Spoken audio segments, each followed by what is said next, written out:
Hello and welcome to Out of the Fog. I'm Karen Hager. Each week at this time, we gather for spiritual conversation with enlightening guests, and I'm glad you're here. You can find out more about my work as an intuitive and teacher at karenhager.com.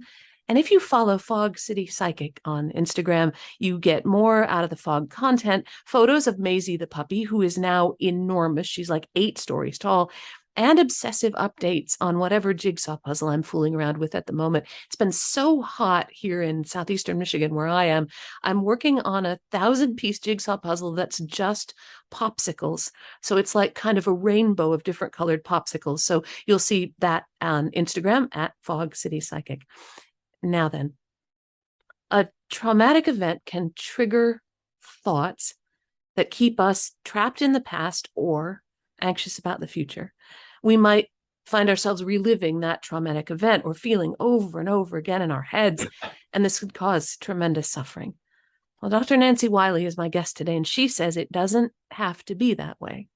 She's here to talk about what her own awakening taught her about finding emotional freedom and easing suffering. Are you ready to meet her? Dr. Nancy Wiley, D.D.S, is a highly trained scientist who is as expert in the physical body as she is in the subtle body and the spiritual realms. She practiced clinical orthodontics for more than 27 years, while at the same time immersing herself in the study of meditation and the subtle energy. Dr. Wiley's practiced Transcendental Meditation, Holosync, and guided meditations with many teachers, including Jeddah Mali, her most treasured teacher, and to whom she attributes the attainment of unity consciousness. Dr. Wiley is also a Reiki Master and expert in several energy healing modalities, including EFT, Spring Forest Qigong, and Diamond Feng Shui.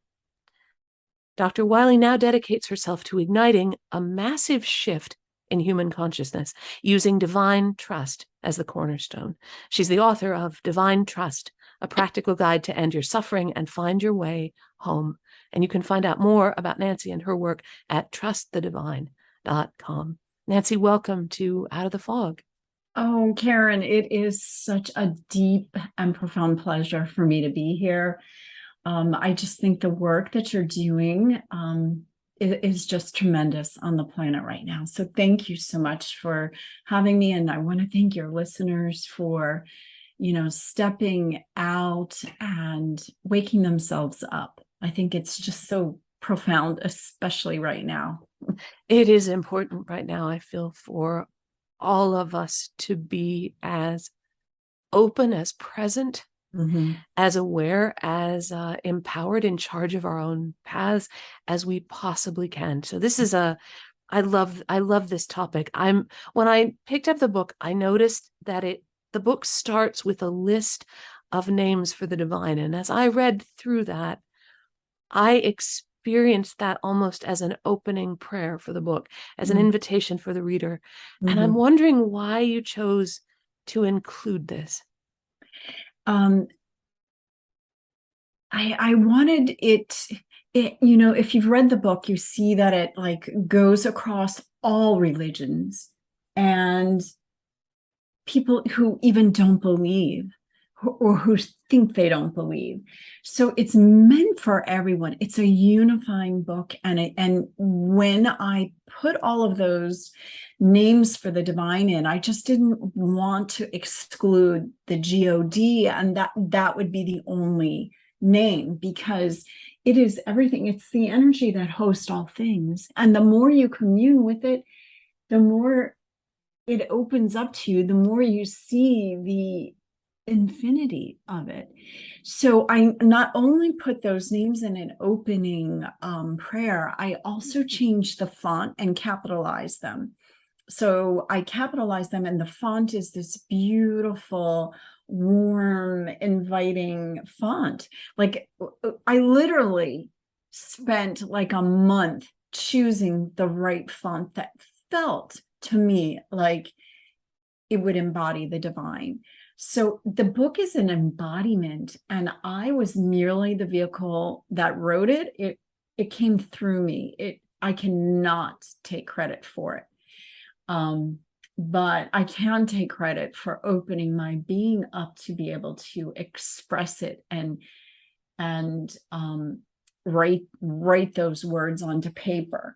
So that is really, did I answer your question? Because I think it is special, and everything in that book just unfolded. Like even the cover was a canary date palm that I woke up one morning. I had to go to a doctor's appointment at like 7, and I woke up to take the dog outside at sunrise, and it was foggy, and lo and behold, the fog and the sun rising behind my most beautiful canary date was so exquisite. I got my phone out and I started taking pictures, and I videoed it, and I started showing my friends this profound, exquisitely beautiful picture, and they're like, well, that should go on your book. And I'm like, yeah, it wants to go in my book. It was so divinely ordained. And the synchronicities that happen and the way things flowed in the book and everything. And so, yes, I would say the Names for the Divine definitely was meant to be an invoking of more than just the word God. Yes. And I think a lot of what can be so hurtful, can cause so much damage, is when we as spiritual beings feel somehow prevented from access to the divine, or like that's not for us, that's for other people, but it's not for us. Yes. Because I have whatever it is, I've done bad things, I haven't always been a good person, I don't know what to do next. And there's a lovely opening. The book is about freedom through divine trust.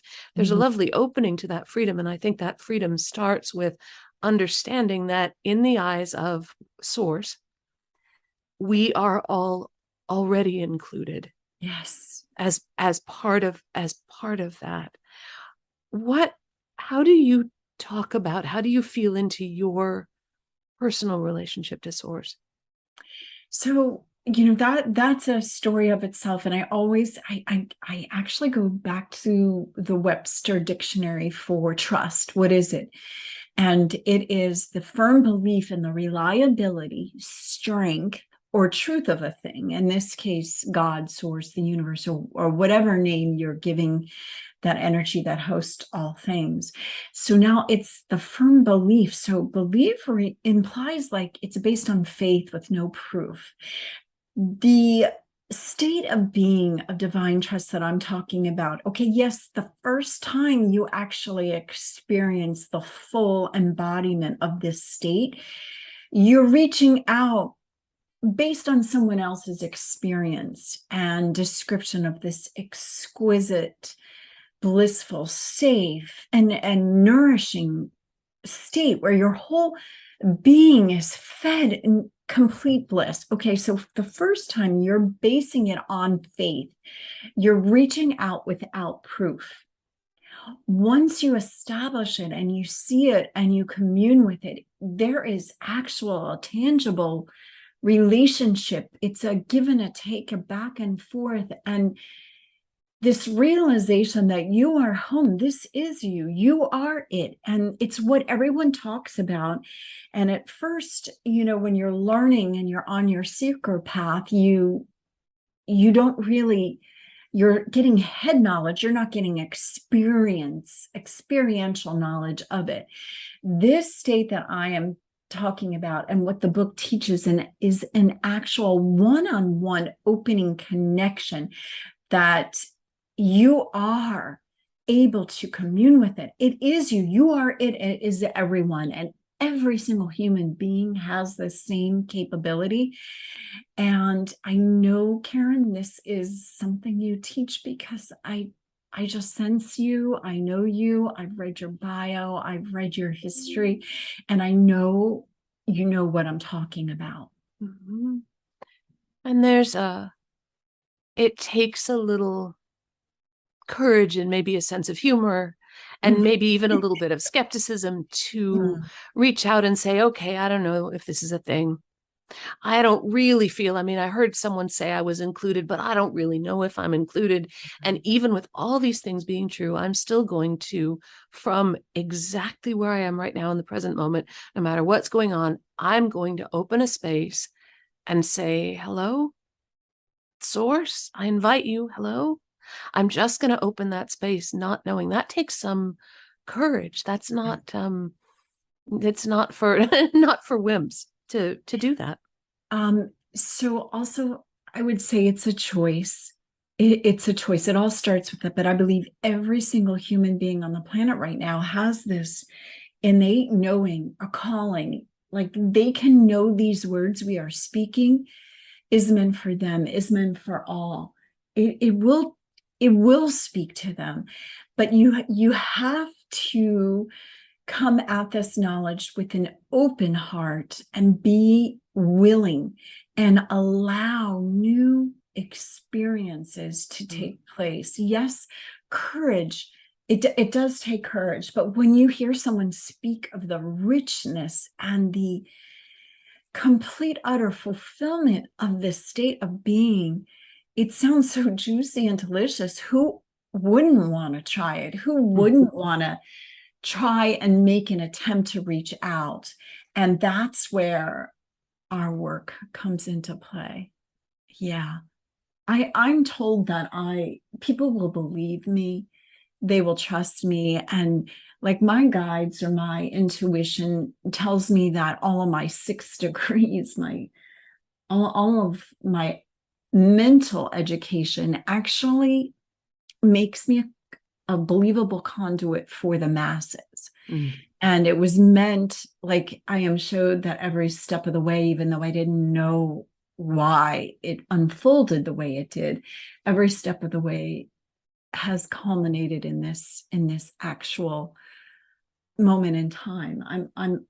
I'm about to start working with the Parkland students. I start in about 3 weeks, and I'm doing small one-on-one classes with them to open them to this knowledge, because I believe big things happen to big spirits. And anyone who's had a tragedy, or no matter what it is, whatever level of anxiety, I believe that we're all here on the planet to open up to this infinite wisdom. And technology, like what you're doing, Karen, and how you're reaching your listeners and how you're connecting, that is shown to be part of why we are going to be able to have this massive shift in human consciousness, because we're able to meet as many people through this technology, but also that the calling within each of us is so heightened right now, because just as there's so much seeming darkness out there, the light is pouring onto the planet more than ever. More people are seeking knowledge of this nature. There's more people meditating, more people doing yoga, more seekers now on the planet than ever before, because we are just ripe with this change that you and I know is about to occur, is unfolding as we speak. With every word we utter, the vibration goes out and brings more light onto the planet and awakens more people to their own divinity, out of their own fog, your own show, out of their fog. Can you say a little bit about your own awakening and your lived experience of this freedom? Yeah, so unlike you, I was not born knowing any of my spiritual gifts or my clairaudience or any of my psychic and medium abilities. I was actually raised as a scientist. I mean, I was in school until I was 32 years old. So I actually didn't believe it. And science trains you out of being open to this type of experience. It's just that I also started meditating because I was such an intense learner. My mom wanted me to de-stress. So when I was 16, she took me to learn Transcendental Meditation. And that got me through a lot of, final weeks where I got like 3 hours sleep in 1 week. And I meditated all the rest of the time to be able to get up and study and and go to the exams. But so I started with Transcendental Meditation and moved on to Holosync, which is, I thought it was smarty pants way of gaining, spiritual gifts. So it used headphones. I did this for about 8 years, where it does brainwave entrainment and gets the right hemisphere and the left hemisphere synced to like a Buddhist monk. Both of these modalities to me were so boring and so unrewarding, but yet I persisted. I believe it was the book I got when I was maybe 20 called Autobiography of a Yogi by Paramahansa Yogananda, which talked about mind, all of these exquisite, miraculous feats that these Indian holy saints and yogis could accomplish. So it kind of like put a little seed in my mind, and in the back of my mind that stayed as I went through the rest of like my 15 years of medical training and dental training. So I had little glimpses. They're all in the book, but it wasn't until I found my teacher in 2008. Her name is Jeddah Mali. Oh my God, if you can get the opportunity to ever study with her, or she doesn't do much these days with individuals. She's much more into corporate worlds, but she was so fantastic, and she would do guided meditation. So I started studying with her. So that was 2008. And I would do group mentoring with her. So there would be about 5 or 6 of us. And wow, was that profound. She had so many different courses that I, downloaded. I still listen to them because they are so profound, from guiding you into the present moment and taking you and showing you things, and using her light to actually navigate all your inner dark places, all your places that you might consider your shadow world. And once you explore them with the light of this consciousness, lo and behold, there's nothing scary at all. And it transmutes everything. And because of the way I learned to navigate through my inner world with her, I can navigate through anything. And now things open up. Like I have one-on-one relationship with the divine and other beautiful light spiritual workers that communicate with me daily, that talk through me right now. They help me vocalize this so that the right words come out and transmit this frequency to your listeners. So right now, my whole vehicle, my whole body, my whole life is now devoted to helping usher others to be able to have the same profound, beautiful experience. So I just want to go, if it's okay, do I have a little bit more time to Of course. Okay, on to, well, how does this relate to your individual listener? Well, all people are born and they all get core wounds, and it's part of the process. It's part of our evolution. And the more painful they are, that pain is actually pushing us to find the antidote. So it's not to run away or subvert it or push it down and hide it. It's to actually plant your 2 feet firmly on this planet Earth and turn towards it and welcome it. And with that light, welcoming it in the present moment, it just melts whatever is not perfectly harmonious and makes it exquisitely beautiful. And you're left with peace and safety and a certainty and a surety that there is this being that's hosting all things. It's intelligent. It's aware of you. It wants you to see it. And then once you reach for it, it reaches back for you, and you see you are it. It's you. And it's what we're all told, but we barely ever have a chance to experience it firsthand like this, like it's explained in the book and like I'm talking out right now. So as an orthodontist on the border of the Parkland and Coral Springs City, I was working as an orthodontist the day that the shooting happened. And a mom was standing next to me, and she got an alert on the phone, and she blurted out that there was an active shooter at Marjorie Stoneman Douglas in Parkland. And the next morning, I woke up, my office manager woke me up at 5 and told me, well, we lost a patient that day, and one of our staff also lost her sister. Mm-hmm. So I sat down and I started watching the news, which is probably the worst thing you can do. But I did that, and I started to get discombobulated and fall out of communion with this energy. So I already had developed my relationship at that point, but as I'm human, I can fall out of that alignment. So this went on for about 5 days, and finally I said, you know what? I know too much. I'm gonna go deep into meditation, and I'm going to ask directly why this happened.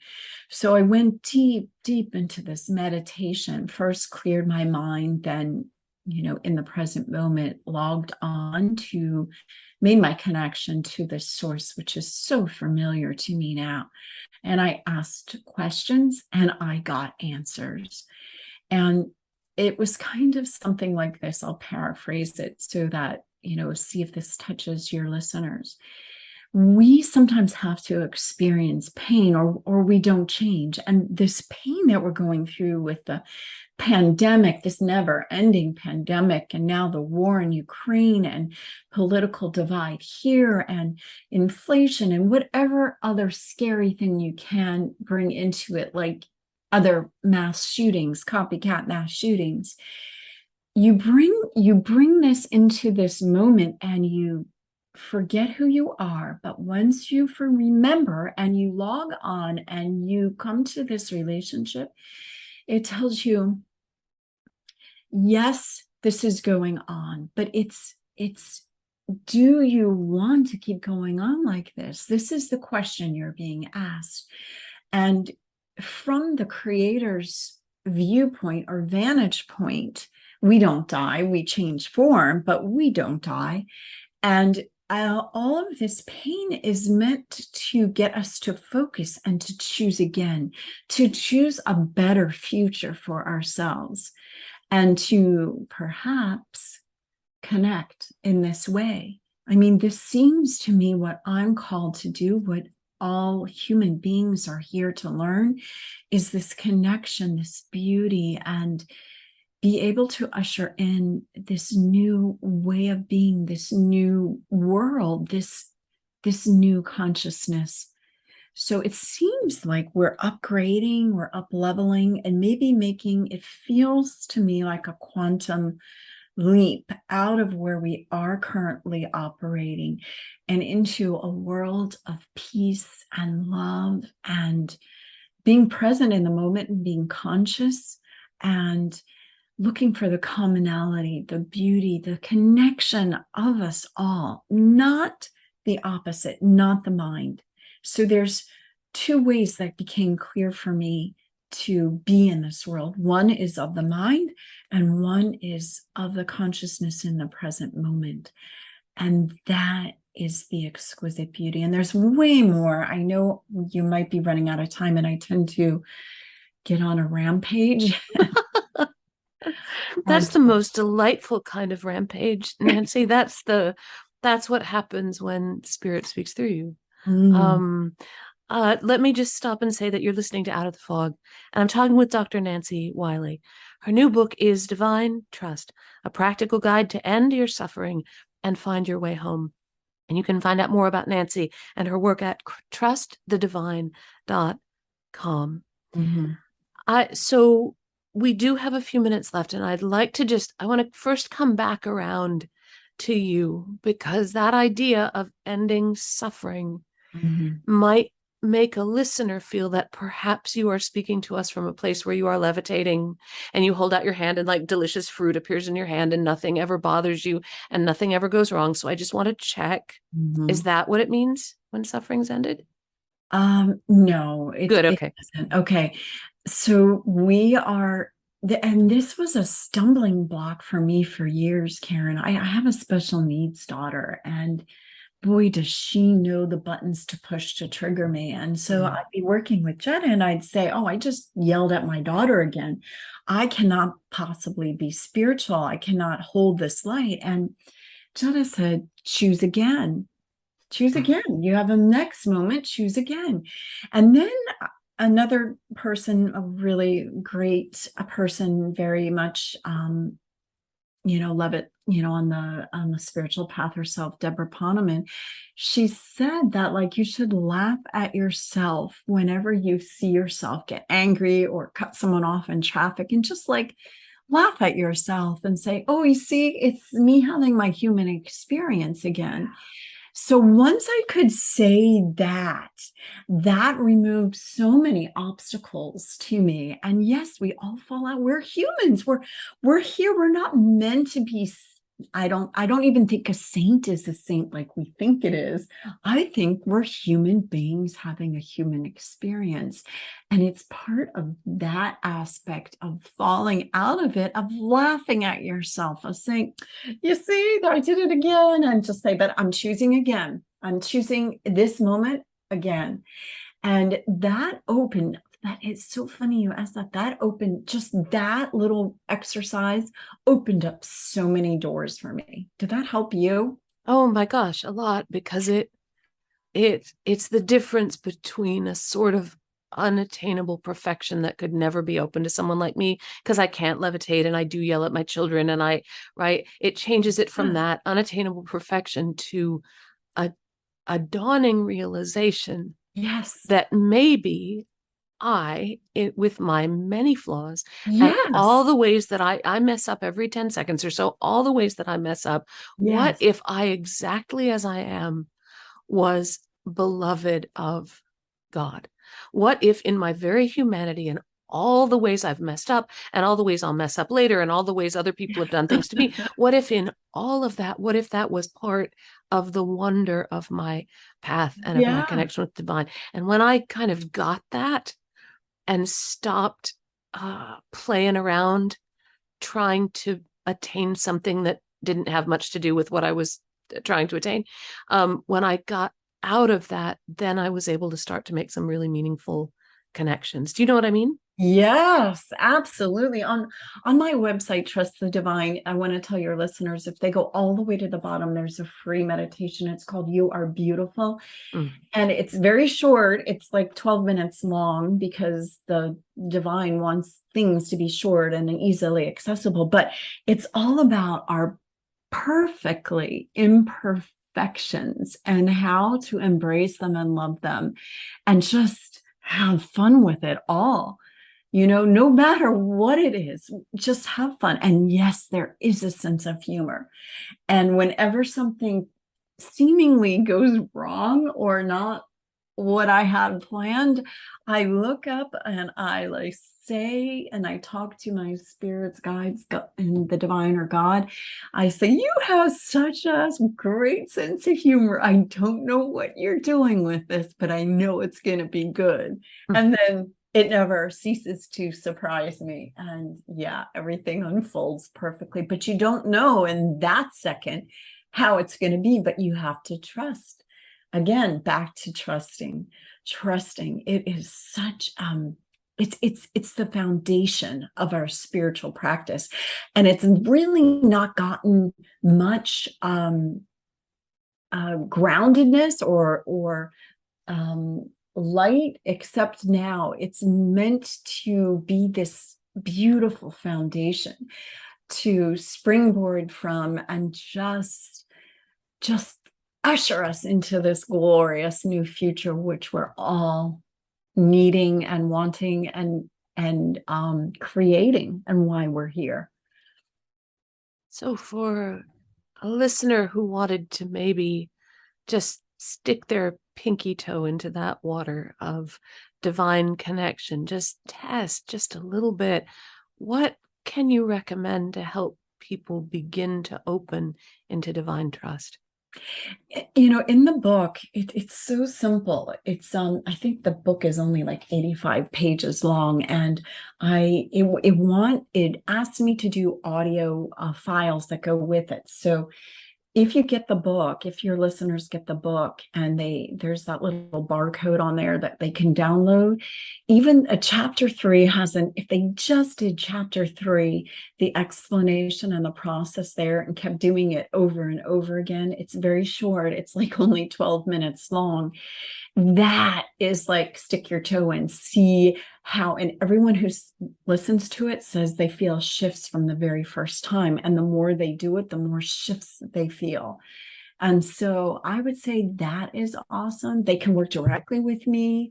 Uh, I do feel like I'm being called to do something in a massive way, not so much one-on-one, unless like the Parkland kids, I am going to be working one-on-one with them.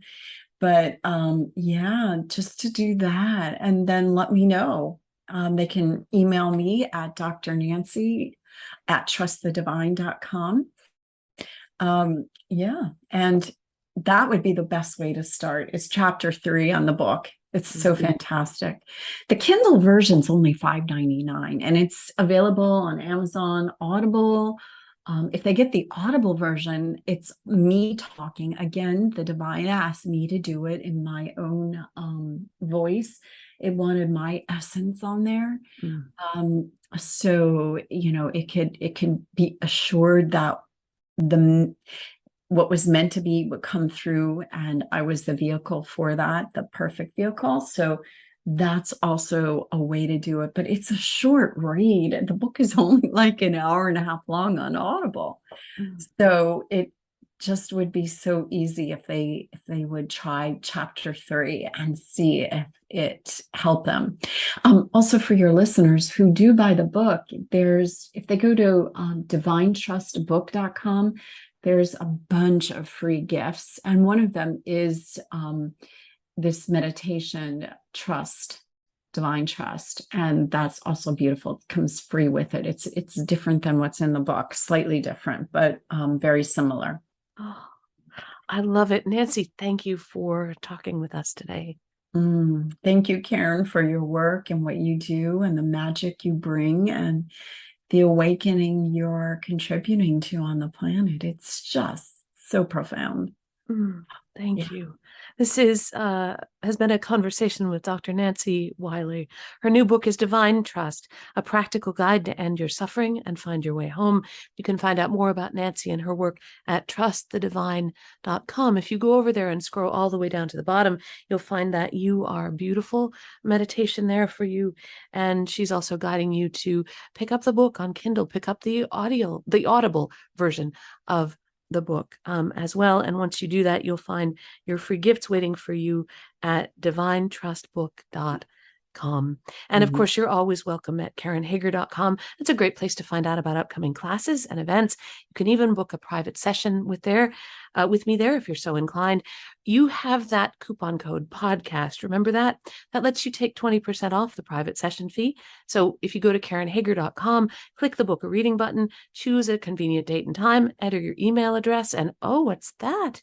It's a green button that says have a coupon code. You do have a coupon code. It's podcast. Type in podcast and the 20% discount is reflected at checkout. And don't forget to follow Fog City Psychic on Instagram for more out of the fog goodness and to see how I'm going on my popsicle puzzle or how huge Maisie the puppy is today. That's Fog City Psychic on Instagram. And thank you for listening today. Together, we are spreading a little more light in the world, and a little more light is always a good thing. Until next time, I'm wishing you peace.